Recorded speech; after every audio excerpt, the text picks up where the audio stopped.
మున్సిపాలిటీకి సంబంధించి కానీ ఈ వార్డుల అభివృద్ధి పరంగా ఎటువంటి మీరు ఆశిస్తూ ఉన్నారు?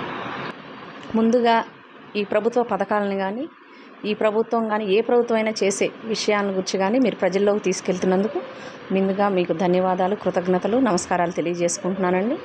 అలాగనే ఇప్పుడు మేము సూపర్ 6 అనే కార్యక్రమాన్ని మరి ఎలక్షన్ ముందు మేనిఫెస్టోలో పెట్టి ప్రజలకు చెప్పడం జరిగింది. దిశగానే మా ప్రభుత్వం, కూటమి ప్రభుత్వం ప్రయాణం చేస్తూ ఉన్నింది.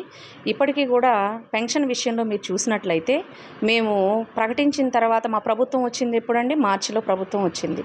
ఎప్పటి నుంచి 3 నెలల పెన్షన్ కలిపి ప్రజలకు ఇవ్వడం జరిగింది. జనవరి నుంచి ఇస్తామని చెప్పడం బాబు గారి మాట ప్రకారం ఇవ్వడం జరిగింది. అలాగనే నెక్స్ట్ కూడా విడతల వారీగా ఇప్పుడు లోటు బడ్జెట్ 2019లో మనం చూసుకున్నట్లయితే గత ప్రభుత్వంలో చేసిన విధ్వంసాలకి కారణం అవుతూ మరి ప్రభుత్వంలో నిధులు లేకపోవడం వల్ల మరి క్రమబద్ధీకరణ చేసుకుంటూ బాబు గారు సమన్వయం చేసుకుంటూ ప్రజల్లోకి మనం ఇచ్చిన సూపర్ 6 పథకాలని అమలు ఎట్లయినా చేయాలని దృఢ సంకల్పంతో ఆయన ముందుకు నడుస్తున్నారు. కాబట్టి ఆ భాగంగానే స్టార్ట్ చేశాం మేము. అలాగనే నెక్స్ట్ బస్సులు కూడా రెడీ అవుతూ ఉన్నాయి.